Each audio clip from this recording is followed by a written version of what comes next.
نظیر انقلاب کا آغاز خود بخود ہونا شروع ہو چکا ہے۔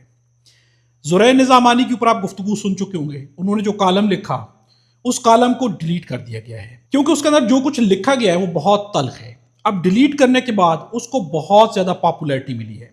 اگر اسے ڈیلیٹ نہ کیا جاتا شاید لوگ پڑھتے، وقت کے ساتھ بھول جاتے، لیکن اسے ڈیلیٹ کر کے لوگوں کے ذہنوں میں، لوگوں کے دلوں میں ہمیشہ کے لیے محفوظ کر دیا گیا ہے۔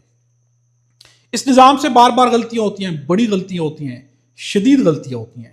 اپنی غلطیوں سے نظام جو ہے خود کو مسلسل ناکام کرتا جا رہا ہے۔ نظیر زرین نظامی نے جو کچھ بھی لکھا، اگر آپ مسلسل ہمارے یوزر ہیں، ویورز ہیں، تو آپ جانتے ہیں کہ میں بار بار ایک بات کرتا رہا ہوں کہ انقلاب کی ایک سچویشن ایسی ہوتی ہے کہ جس میں کسی کو لیڈ کرنے کی ضرورت نہیں ہوتی، بلکہ خود بخود جو ہے لوگ نکل پڑتے ہیں، انقلاب آ جاتا ہے۔ ایون کہ وہاں پر کسی لیڈر کی ضرورت نہیں ہوتی کہ کسی کے پیچھے چلنا ہے، کسی نے کہا ہے تو وہ کرنا ہے، بلکہ خود بخود سب کچھ ہونا جو ہے شروع ہو جاتا ہے اور وہی انقلاب ہوتا ہے۔ اس وقت زرین نظامی نے جو کچھ بھی لکھا ہے یقیناً وہ ڈیلیٹ تو ہو گیا ہے، لیکن جو کچھ اس نوجوان لڑکے نے لکھا ہے یہ تاریخ پر ثبت ہو چکا ہے۔ اب یہاں سے جو ہے نظام کو دیکھنا چاہیے، سوچنا چاہیے کہ آخر حالات کہاں پر پہنچ چکے ہیں۔ دو باتیں زرین نظامانی کے کالم سے میں آپ کے سامنے رکھوں گا، یہ باتیں بہت ہی امپورٹنٹ ہیں۔ لیکن اس سے پہلے زرین جو دو بہت ہی مشہور ایکٹرز کا بیٹا ہے، فضیلہ قاضی اور کیسر خان۔ لیکن اب زرین نظامانی نے لکھا کیا ہے؟ زرین کا لکھنا ہے کہ حب الوطنی زبردستی نہیں سکھائی جاتی، یہ خود بخود پیدا ہوتی ہے جب برابر کے مواقع ہوں، مضبوط انفراسٹرکچر اور نظام مؤثر طریقے سے کام کر رہا ہو۔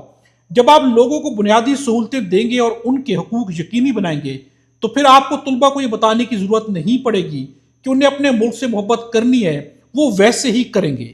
ایک بیان تو ایک پوائنٹ تو یہ ان کا بہت امپورٹنٹ ہے، اور دوسرا پوائنٹ ہے کہ نوجوان ذہن یعنی جنریشن زی اور الفا بخوبی جانتے ہیں کہ اصل میں ہو کیا رہا ہے۔ آپ چاہے جتنی کوشش کر لیں اپنی حب الوطنی کی تشریح ان پر مسلط کرنے کی، وہ سب کچھ صاف صاف دیکھ رہے ہیں۔ انٹرنیٹ کی بدولت اور اس محدود سی تعلیم کے باعث جو اب بھی باقی ہے، آپ عوام کو جتنا بھی ناخواندہ رکھنے کی کوشش کریں آپ ناکام ہو چکے ہیں۔ نظیر اب یہاں پر جملہ ہے کہ آپ ناکام ہو چکے ہیں، یہ جملہ جو ہے یہ کانوں میں گونجتا ہے۔ یہ جملہ جب عوام سنتی ہے، عوام پڑھتی ہے تو عوام کو اس کی سمجھ آتی ہے۔ نوجوان نسل جو ہے اس کے پاس شعور بھی ہے، انٹرنیٹ بھی ہے، تعلیم بھی ہے۔